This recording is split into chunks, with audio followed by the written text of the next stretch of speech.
है आपका साधारण ब्याज चैप्टर का है, जो कुछ ऐसा दिया हुआ है कि यदि साधारण ब्याज की दर 8% से घटकर 6% कर दी जाती है तो किसी व्यक्ति को 240 रुपए की हानि होती है या नुकसान होता है, तो आपको मूलधन बताना है।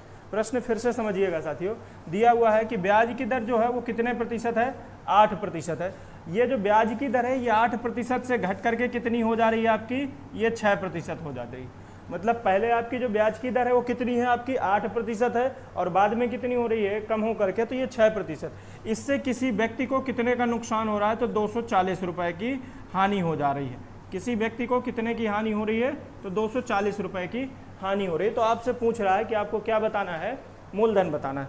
इस प्रश्न को हल करने के दो कंडीशन होती है, यानी दो तरह से ये प्रश्न आपका हल हो सकता है। पहला जो इसका कॉन्सेप्ट है वो बेसिक क्या होगा, देखिए साथियों, बेसिक में आपको क्या करना पड़ेगा, वही जो साधारण ब्याज का सूत्र होता है PRT/100, उसी को लगा के हल करेंगे।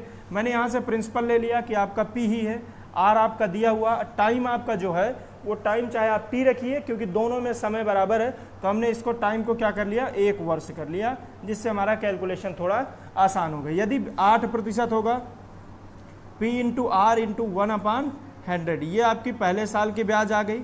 अब उसमें जब ब्याज की दर क्या कर दे रहा है, कम कर दे रहा है, 8 से कितनी हो जा रही है, 6 हो जा रही है, तो ये ब्याज की दर हो जाएगी आपकी P × R × 1/100। ये हमारी दोनों ब्याज आ गई। पहले ही हमारी आ गई पहले वाली ब्याज की दर जब 8% पे है, और ये हमारी आ गई किस पे, 6%। इस पे जो व्यक्ति को नुकसान हो रहा है वो कितने का हो रहा है, तो 240 रुपए का। ये हमारा सीधा सा प्रश्न बना। देखिए यहाँ भी 100 लिखा हुआ है, यहाँ भी 100। यदि दोनों जगह 100 लिखा है तो यहाँ से 1/100 आपका क्या हो जाएगा, कॉमन हो जाएगा। तो बचे गया 8P - 6P बराबर 240। ये बचेगा, यहाँ से 1/100 का यदि इधर पक्षांतर करेंगे तो आपका ये क्या हो जाएगा, 100 बटे में उधर जाएगा तो गुणे में 8P में से 6P चले जाएंगे तो कितना बचेगा, 2P बराबर 240 गुणे में कितना, 100। 2 से काटूंगा तो 12 दूनी 24 अर्थात 120। तो P अर्थात प्रिंसिपल कितना आ गया आपका, तो 12,000 रुपये। ये तो हमारा सीधा सा कॉन्सेप्ट हो गया साथियों, जो इसका बेसिक हुआ।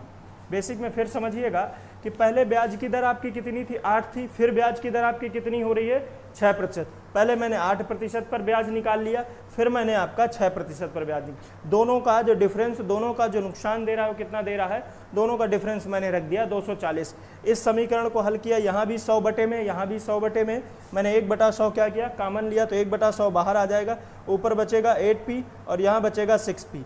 1 बटे में लिखा है, तो यदि इसका पक्षांतर करेंगे तो उधर जाएगा तो ये क्या हो जाएगा, गुणे में जाएगा। जब ये गुणे में जाएगा तो ये 240 गुणे 100, 8 में से 6 चला जाएगा, कितना बच जाएगा, 2P।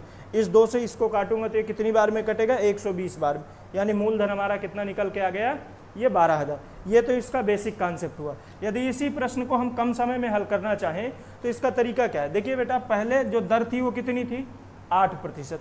अब ये दर आपकी कितनी हो चुकी है, तो ये हमारी हो चुकी है 6%। कितने प्रतिशत दर में कमी हुई है, तो सर 2%। कितने प्रतिशत की कमी हुई है, 2%। और 2% के वजह से किसी व्यक्ति को कितने रुपए का नुकसान हो रहा है, 240 रुपए। 2% की वजह से किसी व्यक्ति को कितने रुपए का नुकसान हो रहा है, 240 का। तो हमने लिख दिया कि 2% बराबर किसके हो गया, 240 रुपए के।